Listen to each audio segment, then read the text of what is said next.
Halo semuanya, selamat datang. Saya Agun Saiful Fajar, dan hari ini kita bakal ngobrolin sesuatu yang deket banget sama keseharian kita, yaitu kesenjangan digital.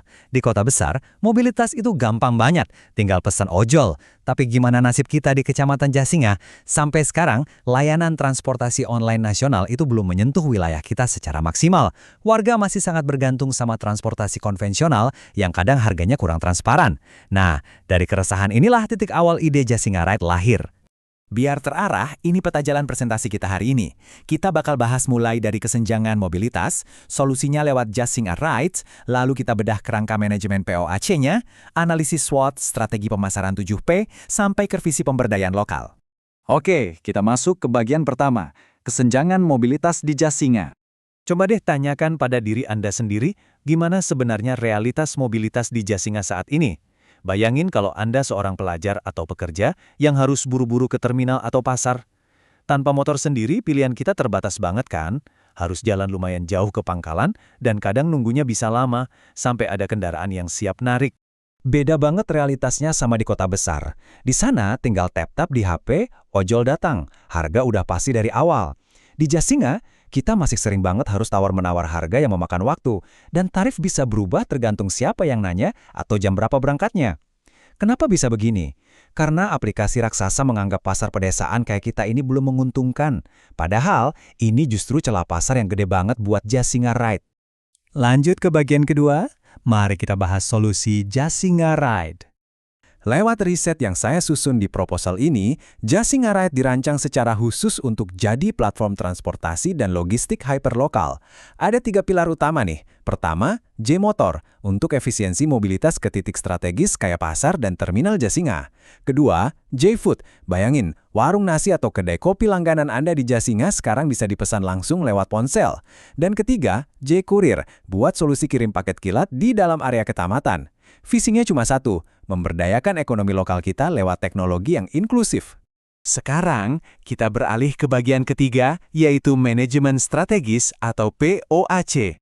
Biar ide ini nggak cuma jadi angan-angan, kita kelola pakai prinsip POAC. Di dokumen proposal ini, kelihatan jelas profil perusahaannya, dan langkah pertama kita yaitu planning atau perencanaan.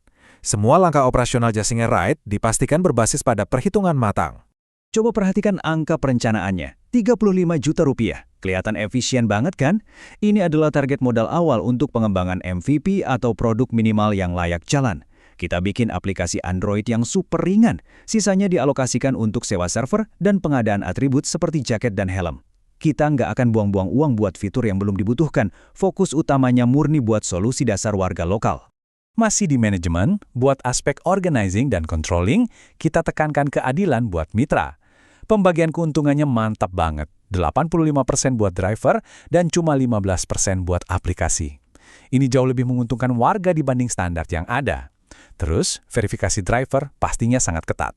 Dan ini yang keren, ada fitur panic button buat penumpang. Jadi kalau ada perjalanan malam di area yang sepi, penumpang tetap merasa aman. Masuk ke bagian keempat, mari kita bedah analisis SWOT-nya. Sebagai perencana bisnis, kita harus realistis. Kekuatan terbesar kita itu ada di kearifan lokal atau local wisdom. Driver kita tahu setiap gang dan jalan tikus di Jasinga. Kelemahannya tentu saja masalah infrastruktur internet, tapi kita atasi pakai aplikasi super ringan yang tetap stabil jalan meski sinyal cuma 3G atau H+.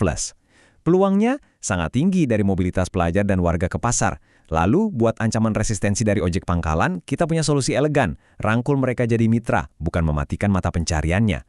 Untuk eksekusinya, kita punya struktur organisasi yang ramping tapi sangat fungsional. Ada manajer operasional yang tanggap urus keluhan, manajer IT yang masihin GPS tetap presisi di desa, sampai manajer marketing yang bakal turun tangan ngedukasi pedagang pasar biar mau gabung ke J-Food. Semuanya dievaluasi secara berkala. Selanjutnya, di bagian kelima, kenapa Jasinga Ride bakal berhasil? Mari kita lihat bauran pemasaran 7P-nya. Rangkuman elemen pemasaran ini menunjukkan satu hal penting, alih-alih pakai strategi bakar uang dengan diskon gak masuk akal, kita pakai strategi yang jauh lebih merakyat dan relevan dengan kantong warga. Inovasi paling keren ada di harganya.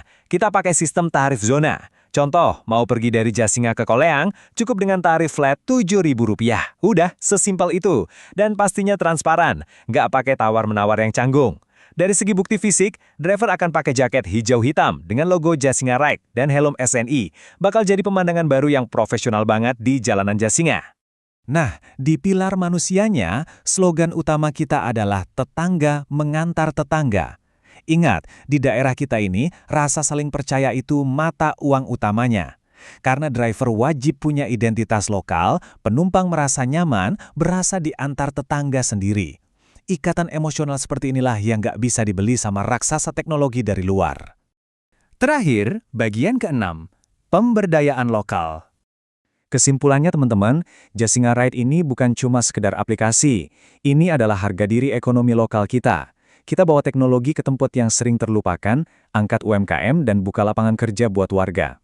Saya, Agun Saiful Fajar, mengundang Anda untuk jadi bagian dari perjalanan yang luar biasa ini.